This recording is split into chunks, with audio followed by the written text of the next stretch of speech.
ఉద్దేశపూర్వకంగా జరుగుతున్న కుట్ర ఇది. ఉద్దేశపూర్వకంగా సింగరేణికి కోల్ బ్లాక్స్ కేటాయించకుండా సింగరేణి కూడా వేలంలో పాల్గొనండి అని సన్నాయి నొక్కులు నొక్కే కిషన్ రెడ్డి కానీ, అదేవిధంగా ఇవాళ ఆయనకు వంత పాడుతున్న బీజేపీ కానీ ఒక మాట చెప్పాలి. ఏమైంది మరి రేవంత్ రెడ్డి గారి లేక? రేవంత్ రెడ్డి గారి వ్యతిరేకత ఎందుకు మాయమైంది? 2021 డిసెంబర్ 11 నాడు కోల్ బ్లాక్స్ కేటాయించండి సింగరేణికని డిమాండ్ చేసిన రేవంత్ రెడ్డి గారు పీసీసీ ప్రెసిడెంట్గా ఇలా ఏం మారింది? ఎందుకు ముఖ్యమంత్రిగా మీరు ఆ వేలం పాటలో మేము పాల్గొంటాము అనే మాట చెప్తా ఉన్నారు? బీఆర్ఎస్ రక్షణ కవచం అని నేను ఊరికే అనడం లేదు. 9 ఏళ్ళు 9.5 ఏళ్ళు కేంద్ర ప్రభుత్వం మా మెడ మీద కత్తి పెట్టినా మేము ఈ బొగ్గు గనులు ఆక్షన్ కాకుండా చూసినాం. ఎవరు వేయకుండా చూసినాం. ఎందుకంటే ఇది జాతి సంపద. సింగరేణి బలపడితే సింగరేణి కార్మికులు లాభపడతారు. సింగరేణి బలపడితే మన రాష్ట్రానికి లాభం జరుగుతుంది. సింగరేణి పవర్ మనం మర్చిపోకూడదు. సింగరేణి పవర్ ఏంటంటే, సింగరేణి కార్మికులకు ఉండే సంఘటిత శక్తి పవర్ ఏంటంటే, ఆనాడు తెలంగాణ ఉద్యమంలో 36 రోజుల పాటు సకల జనుల సమ్మెలో సింగరేణి కార్మికులు జంగు సైరను ఊదితే దక్షిణ భారతదేశం మొత్తం గాఢాంధకారంలోకి పోయే పరిస్థితి ఆనాడు వచ్చిన విషయాన్ని నేను మీకు గుర్తు చేస్తా ఉన్నాను. ఆనాడు కిరణ్ కుమార్ రెడ్డి గారు ముఖ్యమంత్రి, ఆయన పిలిచి బతిమలాడిన మమ్మల్ని అందరినీ, మీరు దయచేసి ఒప్పించండి, మీ బొగ్గుగని సంఘాన్ని ఒప్పియండి, దయచేసి వాళ్ళని విరమింపజేయండి, అదేవిధంగా మిగతా సంఘాలతో కూడా మాట్లాడదాం, తెలంగాణ విషయానికి దీనికి ఏం సంబంధం, వాళ్ళని దయచేసి ఒప్పించండి అని చెప్పి వారు ఆనాడు రిక్వెస్ట్ చేసినారు. ఇప్పుడు కూడా నేను అనేది అదే, ఎట్లయితే వైజాగ్ స్టీల్ ప్లాంట్ను ఖతం చేసినరో, ఎట్లయితే క్యాప్టివ్ మైన్ ఇవ్వకుండా ఖతం చేసినరో, అదే ప్రయత్నం ఈరోజు కాంగ్రెస్ బీజేపీ కలిసి చేస్తూ ఉన్నాయి. ఇది తెలంగాణ ప్రజలు అర్థం చేసుకోవాలా. కాంగ్రెస్ ఆనాడు మీరు ఆలోచించండి, మళ్ళీ చెప్తా ఉన్నాను, 16 ఎంపీలతో ఏమవుతుంది అన్నారు. ఇలా 16 ఎంపీలతోని వైజాగ్ స్టీల్ ప్లాంట్ ప్రైవేటీకరణ ఆగింది. కానీ అదే 16 ఎంపీలు 8 పంచి బ్రహ్మాండంగా కాంగ్రెస్కు బీజేపీకి ఇస్తే వాళ్ళు కూడా సింగరేణిని అట్లే నిట్ట నిలువున ఇవాళ నిలువు దోపిడీకి శ్రీకారం చుడుతూ ఉన్నారు. మనకు క్యాప్టివ్ మైన్స్ ఇవ్వడం లేదు అంటేనే గుజరాత్లో ఇచ్చి, ఒరిస్ట్రాలో ఇచ్చి, తమిళనాడులో ఇచ్చి మనకు మాత్రమే ఇస్తలేరంటే ఇక్కడి ఎంపీల అశక్తత, ఇక్కడి ప్రభుత్వం అశక్తత. కేసీఆర్ ఉన్న నాళ్ళు సాహసం చేయలే, కేసీఆర్ ఉన్న రోజులు వేలం పాట పెట్టలే. ఇలా వాళ్ళే చెప్తున్నారు కదా, కేసీఆర్ 9.5 ఏళ్ళు అడ్డుకున్నాడు, వాళ్ళే చెప్తున్నారు. ఎందుకు అడ్డుకున్నాడు కేసీఆర్? సింగరేణిని కాపాడాలని అడ్డుకున్నాడు. ఎందుకంటే కేసీఆర్కి తెలిసింది, ఏం తెలుసు, వైజాగ్ నెట్లనైతే ఇవాళ వీళ్ళు నష్టాల బాట పట్టించి చివరికి ప్రైవేటీకరణకు తెరలేపినరో, సేమ్ సింగరేణికి పట్ల కూడా అదే కుట్ర వైఖరి ఉంటుంది అనే ఉద్దేశంతోనే కేసీఆర్ గారు సింగరేణిని కాపాడడానికే ఆ ఆక్షన్లో పాల్గొనలేదు. ఇప్పుడు కూడా మేము చెప్తా ఉన్నాం, రేవంత్ రెడ్డిని, బట్టి విక్రమార్క గారిని, అదేవిధంగా కేంద్ర బొగ్గు గనుల శాఖ మంత్రి కిషన్ రెడ్డి గారిని కూడా డిమాండ్ చేస్తూ ఉన్నాం. ఎవరైనా కేంద్ర కేబినెట్ మంత్రి కొత్తగా అయితే రాష్ట్రానికి ఒక ప్రాజెక్టు తేవాలి, కొత్త ప్రాజెక్టు తేవాలి. కానీ మా కిషన్ రెడ్డి అన్న ఏం చేస్తాడు, ఉన్న వాటిని అమ్ముకునే ప్రయత్నం చేస్తూ ఉన్నాడు. 16 ఎంపీల పవర్ ఏందో ఇలా మీరు గమనించాలని చెప్పి తెలంగాణ ప్రజలకు కూడా నేను విజ్ఞప్తి చేస్తూ ఉన్నా. 16 ఎంపీలు ఉంటే అక్కడ స్టీల్ ప్లాంట్ ప్రైవేటీకరణ అవుతుంది వైజాగ్లో, ఇక్కడ మాత్రం సింగరేణిలో టీఆర్ఎస్ లేదు ఇవాళ లోక్సభలో, కాబట్టి ప్రైవేటీకరణ ప్రారంభం జరిగింది. ఇవాళ నిరాటంకంగా ఇద్దరు కలిసి బ్రహ్మాండంగా ఇవాళ ఆయన గారేమో అమ్మమంటే ఈయన గారేమో వంతపాడుతూ నేను వేలంపాటలో పాల్గొంటా అని చెప్తా ఉన్నాడు. నేను ఇవాళ ముఖ్యమంత్రి గారిని, ఉప ముఖ్యమంత్రి గారిని మా పార్టీ తరఫున డిమాండ్ చేస్తూ ఉన్నాను. రేవంత్ రెడ్డి గారు 2021కి ఇప్పటికీ ఏం మారింది? మీరే కదా ఉత్తరం రాసింది ప్రధానమంత్రికి, 4 బొగ్గు గనుల ఆక్షన్ ఆపండి, వెంటనే అవి కేటాయించండి సింగరేణికని మీరే కదా రాసింది. ఇలా ఎందుకు రాజీ పడుతున్నారు? దీని వెనకాల ఉన్న మతలబ్ ఏంది?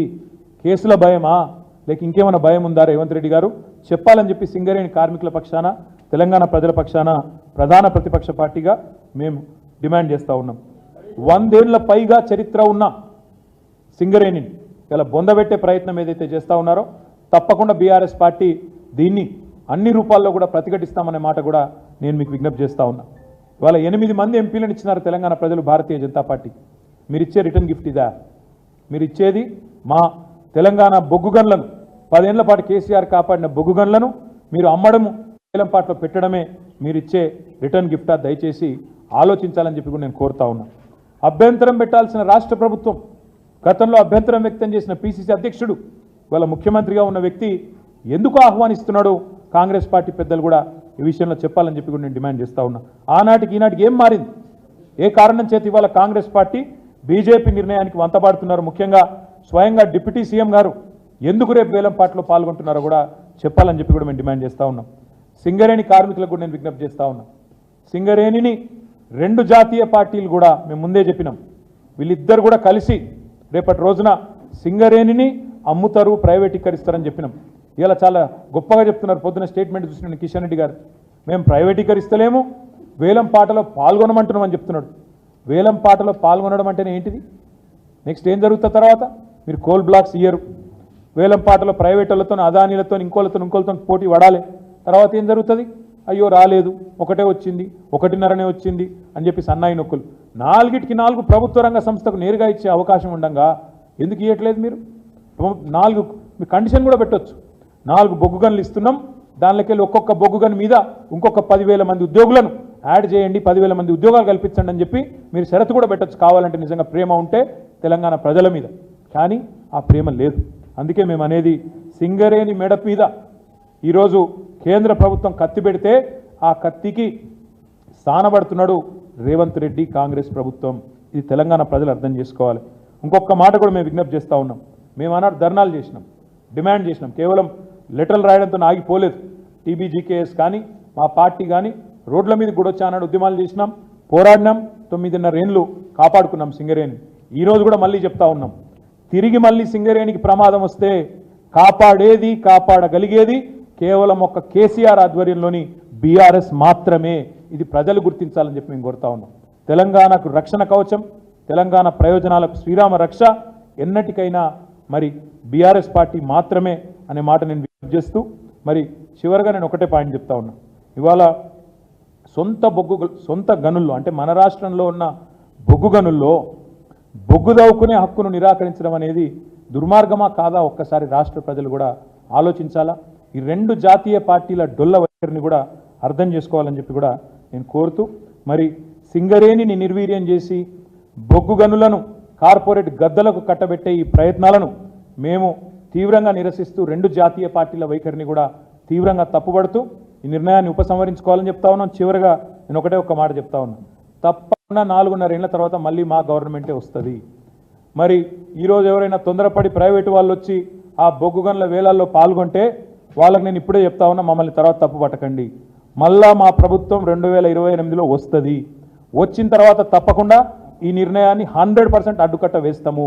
ఇప్పుడు ఎవరైతే రేపటి రోజున వేలం పాటలో పాల్గొనబోతా ఉన్నారో వాళ్ళు ఇది గమనించుకోవాలని చెప్పి కూడా నేను విజ్ఞప్తి చేస్తా ఉన్నాను. ఎందుకంటే మమ్మల్ని తర్వాత నిందించకండి, అయ్యో మాకు తెలియదు, అది 30 ఏళ్ళు మేము తవ్వుకునే గని, మీరు వచ్చి ఇట్లా చేస్తే ఎట్లా, అట్లా చేస్తే ఎట్లా అని ఎవరన్నా అంటే తప్పు మాది కాదు. మేము ప్రధాన ప్రతిపక్షంగా తెలంగాణ ప్రజల పక్షాన, సింగరేణి కార్మికుల పక్షాన, సింగరేణి ప్రయోజనాల దృష్ట్యా మేము ఈ నిర్ణయాన్ని వ్యతిరేకిస్తున్నాం.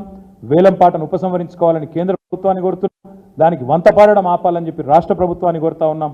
ఈ వేలం పాటలో పాల్గొనే ప్రతి ఒక్కరిని కూడా మళ్ళీ చెప్తున్నా, 4.5 ఏళ్ల తర్వాత మళ్ళీ మేము వస్తాం. వచ్చిన తర్వాత ఈ నిర్ణయాన్ని తప్పకుండా 100% అడ్డుకట్ట వేస్తాం. అందులో ఎవరికి అనుమానం కూడా అవసరం లేదు. ఎందుకంటే మాకు రాష్ట్ర ప్రయోజనాలు ముఖ్యం, జాతి ప్రయోజనాలు ముఖ్యం. 100% అడ్డుకట్ట వేస్తామనే మాట కూడా చెబుతూ, ఈ వేలం పాట నుంచి, ఈ నిర్ణయం నుంచి కేంద్ర రాష్ట్ర ప్రభుత్వాలు ఉపసంహరించుకొని తప్పకుండా సింగరేణికి న్యాయం చేయాలని చెప్పి కూడా, అలాట్ డైరెక్ట్గా చేయాలని చెప్పి కూడా కోరుతూ మీ అందరికీ కూడా ధన్యవాదాలు. ఎందుకు పాల్గొనాలా ప్రభుత్వం? అసలు కాదమ్మా, మేము స్ట్రైట్ పాయింట్, అది జాతి సంపద. బొగ్గు అనేది జాతి సంపద. రాష్ట్రము, కేంద్రము, అల్టిమేట్గా జాతి అంటే భారతదేశం, భారత జాతి సంపద. డైరెక్ట్గా భారత జాతికి సంబంధించిన కంపెనీ ఉండగా నీకు 51% రాష్ట్ర ప్రభుత్వ వాటా, 49% కేంద్ర ప్రభుత్వ వాటా ఉండి, రిజర్వేషన్లలో మంచి ఉద్యోగాలు ఎస్సీ ఎస్టీ పిల్లలతో సహా అందరికీ ఇచ్చే మంచి సంస్థ ఉండగా దాన్ని కథ పెట్టి, దాని మెడ మీద కత్తి పెట్టి నువ్వు కూడా వేలంపాట్లో పాల్గొనాలని అనుడేందుకు మొదలు? రెండవది, ఒరిస్సాలు ఇస్తవెట్లా, గుజరాత్లు ఇస్తవెట్లా, తమిళనాడులో ఆప్తవెట్లా, తెలంగాణకి ఇవ్వట్లేదు. ఎందుకంటే మా బీఆర్ఎస్ ఎంపీ లేరనా? 10 ఏళ్ళు ఆగుతుంది కేసీఆర్ ఉంటే.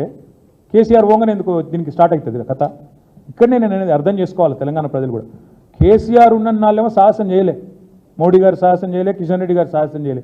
కేసీఆర్ జర్రాట్ పక్కకు పోగానే ఒక్కొక్కరు ఇవాళ వాళ్ళు జూలు విధులుస్తున్నారు, వీళ్ళు దానికి మంచిగా దువ్వెన పెట్టి దువ్వుతున్నారు ఆ జూలుకు. ఇదేనా పద్ధతి? మరి అల్టిమేట్గా రాష్ట్ర ప్రయోజనాలు లేవు, సింగరేణి ప్రయోజనాలు లేవు, కార్మికుల ప్రయోజనాలు అంతకంటే లేవా? ఎందుకు పాల్గొనాలి అసలు వేలంలో? ఇది చెప్పాలి వాళ్ళు సమాధానం ముందు.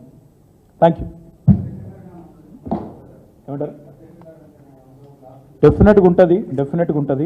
వాళ్ళు మీకు మళ్ళీ ఒక్కసారి చెప్తున్నా, రేపు ఎవరన్నా పొరపాటున ఆక్షన్లో పాల్గొంటే, కొంతమంది ఉంటారు పాల్గొంటోళ్ళు, పాల్గొంటే వాళ్ళకు ముందే చెప్తున్నాం, మేము మమ్మల్ని తప్పు పట్టకండి, 100% మా గవర్నమెంట్ 4.5 yearsలో వస్తుంది, నెక్స్ట్ గవర్నమెంట్ మాదే, వచ్చినాక ఈ నిర్ణయాన్ని తిరగదోడుతాం, 100% అడ్డుకుంటాం, రద్దు చేస్తాం, అది కూడా చెప్తాం.